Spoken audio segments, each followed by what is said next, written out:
우리의 삶에 있어서 개혁이라는 것이 어느 날 갑자기 나타나는 것 같지만, 그러나 여러분, 이 개혁은 평생을 통해서 겪어가고 또 살아가고 살아내야 될 개혁입니다. 어느 한 날 갑자기 외부에서는 그렇게 보이지만 내부에서는 치열하게 평생을 준비한 개혁이 성공하는 개혁이 됩니다. 누가 그랬습니까? 오늘 요시야가 그러했고 또한 우리가 그러해야 합니다. 기도합니다. 아버지 하나님, 나이를 넘어서서 신앙의 영적 성숙을 향해 갔던 요시야처럼 우리가 많은 어려움과 환난 가운데 혹은 우리가 감당하기 힘든 어떤 주어진 의무 가운데 있지만 그 모든 것을 넉넉히 승리하고 초월하여서 하나님 원하시는 그 일에 쓰임받기 위해서 영적으로 성숙할 수 있는 믿음을 회복할 수 있도록 하나님의 언약을 굳게 붙잡고 살아갈 수 있도록 내게 주어진 그 삶의 이유를 정말로 이루면서 살아갈 수 있는 이날 우리 일평생이 되게 하옵소서. 믿고 감사드립니다. 구주 예수 그리스도 이름으로 간절히 기도 올리옵나이다. 아멘. 여러분 반갑습니다. 오늘은 2025년 10월 27일입니다. 10월에 또 마지막을 향해 걸어가는 또한 한 주간이 됩니다. 우리가 어떤 삶에서 개혁이라고 한다, 또한 바뀌는 어떤 대단한 것을 한다 할 때 주로 대다수의 경우 우리가 잘 알지 않습니까? 대통령이 새롭게 되거나 아니면 내가 있는 어떤 조직에 학교일 수도 있고 직장일 수도 있고 어떤 뭐 사회 단체이기도 합니다. 뭐 하다못해 어떤 동호회의 회장만 바뀌어도 또 여러분 초등학교 때 반장 선거를 하면 어떻습니까? 내가 되면 다 바뀔 것처럼 이야기를 합니다. 물론 바뀔 수도 있겠죠. 그러면서 개혁은 언제 하냐면 초기에 하는 거죠. 초기의 개혁이 사실 되어지지 않으면 중기 후기로 갈수록 그 개혁은 힘, 동력을 잃어버리는 것이죠. 아니 뭐 당신 1년 후에 몇 개월 후에 뭐 다다음 주에 바뀔 건데 사람들이 따르지 않고 움직이지 않은 것이죠. 그래서 개혁은 처음부터 해야 되는데 문제는 신뢰가 쌓이지 않잖아요. 그냥 뭐 선거돼서 혹은 사람들이 추대해서 하지만 당신의 말을 내가 꼭 들어야 돼. 이렇게 사람들이 버티기 때문에 어느 정도 신뢰가 쌓이거나 그 능력이 확실하게 드러나기 전까지는 사람들이 잘 따르지 않습니다. 그럼 그 뭐가 되겠습니까? 딜레마가 되죠.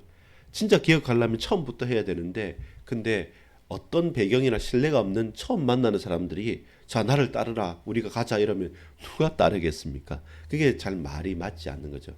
그래서 신입보다는 경력이 힘이 센 게 그겁니다.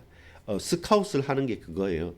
어떤 분야에서 탁월한 성과를 이룬 사람을 스카웃하는 거죠. 아, 이 사람이 저 분야에서 큰 뭐 하나의 일가를 이루었더라. 아니면 어떤 기업에서 CEO가 돼서 대단하게 했더라. 그러면 그 사람을 전문 경영기로 딱 모셔드리는 거죠. 그러면 어떻습니까? 누가 무슨 말하면 당신 해봤습니까? 나는 이렇게 해봤습니다. 그리고 이런 증거가 있습니다라고 하면 일단 따라야 되니까 그걸 따라주는 기 때문에 같이 움직여지는 것이죠. 그것처럼 개혁이라는 것은 시간표를 맞추기도 힘들고 어떤 사람이 서로 합을 해서 가기도 힘들고 여하튼 어려운 일입니다. 어려운 일입니다. 근데 그 어려운 개혁이 이루어지고 성취되어지는 것은 가장 복된 것이 되겠죠. 자, 그렇다면 오늘 요시야 이스라엘의 남유다의 16대 왕인 요시야를 우리가 보는데 이 요시야는 그래도 개혁에 성공한 인물입니다. 어떻게 우리가 알 수 있습니까? 물론 그 앞에 있는 히스기야도 있고 뭐 여호사밧도 있고 여러 왕들도 나옵니다. 잘했던 왕들도 분량이 많은 왕들도 나오는데 요시야는 마지막 불꽃 같은 사람입니다. 이스라엘의 마지막 불꽃처럼 확 타오르다가 그러나 이 불꽃조차도 결국 사그라드는 것을 우리가 보게 될 건데요. 그래도 오늘 역대하 34장 1절에서 13절을 보면 요시야는 개혁에 성공한 사람입니다. 그리고 그 어려운 처음부터 개혁을 시작했고 그리고 그 개혁을 끝까지 밀고 나갔던 사람이죠. 또 한편에서는 철저했던 사람입니다. 그것을 전반적으로 우리가 살펴보게 되겠습니다. 자, 첫 번째입니다. 나이를 넘어서는 개혁의 선두주자가 됐습니다. 요시아가 왕위에 오를 때 나이가 8세, 8살의 왕위에 올라서 뭘 하겠습니까? 그 앞에 왕들 보면 20살 이전에 오른 왕들이 있습니다. 근데 어렸다고 하고 할 일이 없는데, 근데 놀라운 것은 뭐냐면 이 8살 때 왕위에 오르게 됩니다. 오르게 되는데 그 분위기란 것은 좋은 분위기가 아니라 아버지 아몬은 암살을 당하는 거예요. 암살을 당했기 때문에 이제는 다른 대안이 없어서 8살짜리를 옮겼단 말입니다. 그러면 두 가지가 있지 않습니까? 아버지를 죽인 사람들이 영향력을 입혀서 그를 곡두가시처럼 세울 수도 있고, 또 반대로는 그들은 암살을 했지만 정의가 있어서 그 잘못된 사람들을 처단하고 다시금 회복하자고 요시아를 세울 수도 있습니다. 주로 북이스라엘과 남유다가 다른 부분이 그거였어요.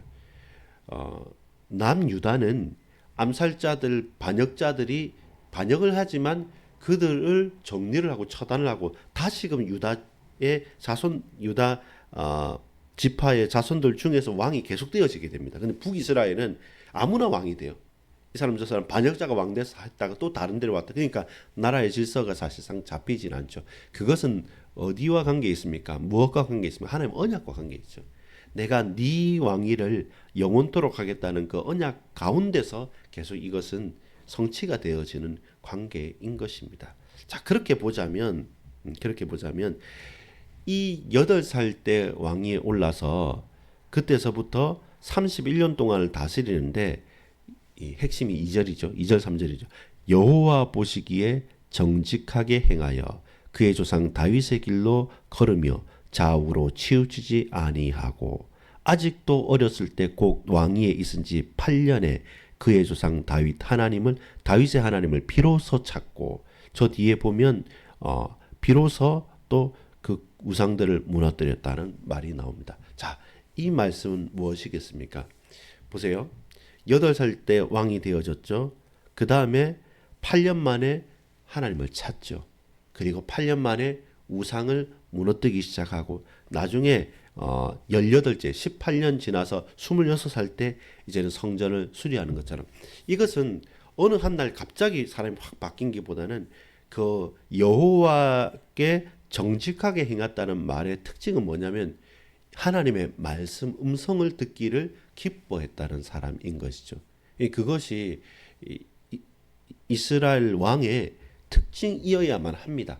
이스라엘 왕은 말을 많이 하거나 굴림에서 선포하고 외치는 왕이기보다는 이스라엘 왕은 언제나 하나님의 음성에 귀 기울이고 주님 말씀을 듣는 왕이어야만 했던 것이죠. 그 음성을 듣고 목동처럼 목양처럼 그들을 섬기는 왕이지 굴림에서 다스리고 정복자는 결코 아니었던 것입니다. 요시야가 개혁할 수 있었던 첫 번째 이유는 어려서부터 하나님 앞에 정직하게 그 음성을 들었던 왕이고, 그것을 계속 유지를 해갔던 거죠. 8살 때, 16살 때, 26살 때, 그리고 30살 때 계속 그 과정들을 계속 겪어 나갔던 사람입니다. 그러면서 점점 더욱더 어떻게 깊이 있게, 우리가 가을이지 않습니까? 이 가을 깊이 있는 말씀의 은혜와 깊이 있는 기도 속으로 들어가는 역사가 있기를 간절히 소망합니다. 요시아도 나이가 들면서 더욱더 믿음의 고백을 하고 더욱더 믿음의 고백에 따른 믿음의 결단과 실천들이 있었던 것이죠. 그 이후에 자, 이렇게 어려서부터 이 개혁은 준비되어지면서 확장되어진 요시아의 개혁이 있다는 걸 알았고, 그렇다면 이 개혁의 방향은 뭐였냐면 첫 번째는 무너뜨리는 개혁이었습니다. 우리가 뭔가 새로운 것을 할 때 그 각오와 단절하지 않으면 언제든지 원위치로 가게 되는 겁니다. 좋은 게 좋으니까 그것은 그냥 잊어버리고 그냥 살짝 옆으로 틀어버리고 그냥 이것만 하자라고 하지만, 사실 그게 어려운 게 사람은 결국 과거의 메인 사람입니다. 우리 몸도 그렇고 익숙한 것대로 가는 것이지, 저와 여러분이 정신을 차리고 의도하지 않으면 나도 모르게 결국 다시 왔던 길로 되돌아가게 되는 것이죠. 그래서 말 그대로 그 나루토에서 건너고 뗏목과 배를 불사르는 것처럼 혹은 다리를 건너고 다리를 끊어버리는 것처럼 다시 돌아가기 힘든 돌이킬 수 없을 수 있도록 무너뜨리는 개혁을 했습니다. 그 무너뜨리는 개혁이 무엇이었습니까? 3절부터 7절까지에 있는 우상의 제거였습니다. 우상 숭배하지 마라 하면 안 됩니다. 자, 우리 갱신해야 됩니다. 우리 예배합시다. 자, 정신 차리세요. 이렇게 말하지 않고 아예 우상을 제거해 버립니다. 제거해 버리고 그걸 무너뜨리는 것뿐만 아니라 뼈 갈아 가지고 재로 만들어 뿌려 버리고 그 우상 섬겼던 제사장의 뼈까지 다 헐어 가지고 그걸 다 흩뜨려 버리니까. 그러니까 그것도 그 범위도 어디까지입니까? 범위도 그냥 내가 다스리는 내 말 잘 듣는 그 남유다만이 아니라 어디까지였습니까? 북이스라엘과 전체 온 이스라엘 전체를 우상을 제거하고 그리고 그 산당들을 다 무너뜨리게 되는 것이죠. 마침 이때가 좋은 시절이었습니다. 어떤 좋은 시절이냐면 아시리아가 약해져 가지고요. 북이스라엘이 아수르한테 망한 지 90년이나 지났지만 이제는 그 아수르의 통치가 영향력이 미치지가 않아요. 왜냐하면 이 나라가 꺾이면서 저 바벨론이 일어났기 때문에 아수르가 여기까지 신경을 못 쓰는 겁니다. 그렇기 때문에 이때다 싶어서 요시아는 치고 올라간 거죠. 에브라임과 므낫세와 저 모든 북이스라엘 지역을 다니면서까지 그곳까지 가서 그곳에 있는 산당과 우상들까지 다 무너뜨리게 되는 거죠. 철저하게 무너뜨린 거죠. 왜냐하면 보세요. 나라가 무너졌음에도 불구하고 아직까지 그 온 이스라엘 땅에는 태양상을 만들고 우상들을 계속 섬기고 있었기 때문에 정신 못 차리는 것이죠. 멸망해도 우상 숭배 때문에 멸망해도 계속 우상 숭배에 목매달고 있는 것이 인간의 약한 부분입니다. 그렇게 알았기 때문에 요시아는 무너뜨리는 기억을 했습니다. 우리의 삶을 한번 적용해 보자면 철저하게 우리가 절연 끊어내고 무너뜨려야 될 어떤 부분이 있습니다. 내 삶의 어떤 체질일 수도 있고 습관일 수도 있고 영적인 어떤 문제일 수도 있습니다. 무너뜨리는 게 필요합니다. 왜냐하면 새로운 개혁이 필요하기 때문에 우리가 그걸 그냥 덮어놓고 모른 체하고 외면하고 있으면 지금은 모르지만 나중에 다시 또 모락모락 연기가 피어나서 불이 다시 재발화되듯이 꺼진 불도 다시 보지 않으면 나중에 바람이 불면 다시 또 불길이 치솟는 것처럼 우상에 대한 부분은 요시아처럼 철저하게 무너뜨리는 개혁이 필요했습니다. 그렇기 때문에 이 개혁이 끝나고 나서 이제 18해 그러니까 26살이 됐을 때 이제는 그것이 어느 정도 잦아들고 우리가 하나님을 섬기려고 하다 보니까 이제 필요한 게 뭡니까? 세우는 개혁이 필요한 거죠. 쌓아가고 세워가야 될 개혁이 필요합니다. 왜냐하면 더 이상 이제는 산당도 없고 우상도 없지 않습니까? 근데 그 두렵고 헛헛하고 또 뭔가 좀 내가 텅 빈 것 같은 그 마음을 누구로 채워야 됩니까? 사람으로 우상으로 채웠던 그들이 이 우상 신상들이 사라지니까 이제 하나님을 섬기려고 하는데 이 하나님의 전은 비었고 허물어졌고 청소되지 못하고 여러 가지 불편한 게 많은 겁니다. 그래서 요시아는 한 사람들을 세워가는 것이죠. 여러분 세워갈 때는요, 무너뜨릴 때는 강력한 리더십으로 결단을 하고 이런저런 핑계 없이 딱 할 수 있지만 세워가는 것은 여러분 혼자는 절대로 할 수 없습니다.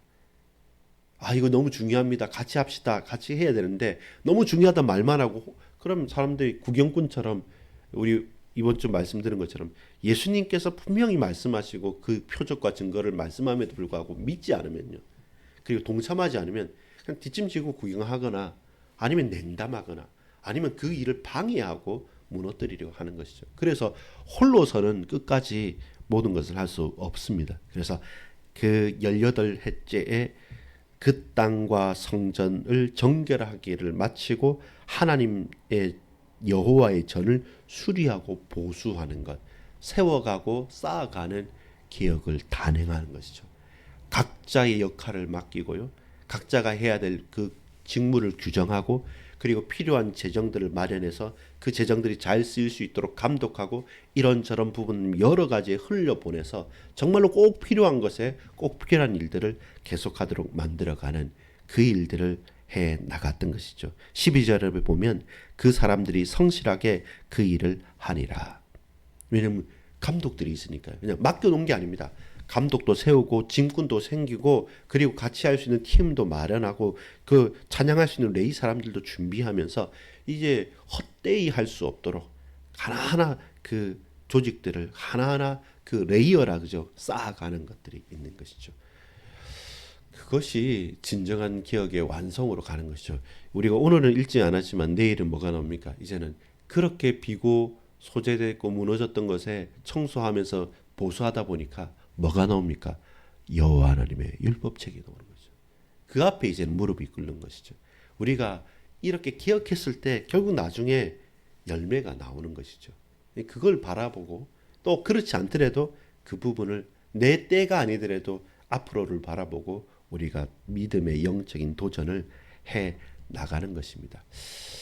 이번 한 주간 또한 오늘 하루를 살아가면서 여러분 참 힘든 일입니다. 나를 바꾼다는 건 정말 어렵습니다. 뭔가를 새롭게 좋게 개혁을 하겠다는 것은 사실 그걸 시간표나 그때와 모든 걸 맞추는 게 어려운 건 분명한 겁니다. 그래서 한순간만 그냥 하고 마는 게 아니라 평생 해야 되겠다라는 것을 놓고 일평생 쭉 가는 거죠. 그러다 보면 딱 첫 번째 할 것은 철저하게 단절하면서 무너뜨려야 될 뭔가가 있고요. 내 악한 습관이든지 우리에게 있는 영적인 어려움과 문제든지 그러면 또 동시에 그게 딱 무너지고 나면 그냥 헛헛하게 뭔가 속이 빈 것처럼 가만히 놔둬서는 안 됩니다.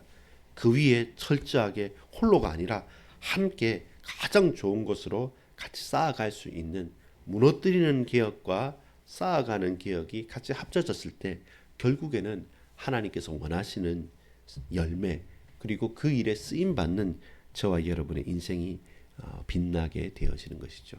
요시야라는 왕을 바라보면서 여러분 일평생 평생토록 하나님 앞에 쓰임 받는 개혁의 주인공이 되십시오. 동시에 너무 주저하지 마십시오. 감수하면서 싸우고 무너뜨릴 게 분명히 필요합니다. 그리고 홀로 너무 잘하려 하지 마십시오. 반드시 팀플을 하면서 우리가 온 주의 백성들과 함께 해 나가야 될 일 또한 분명히 있을 것입니다.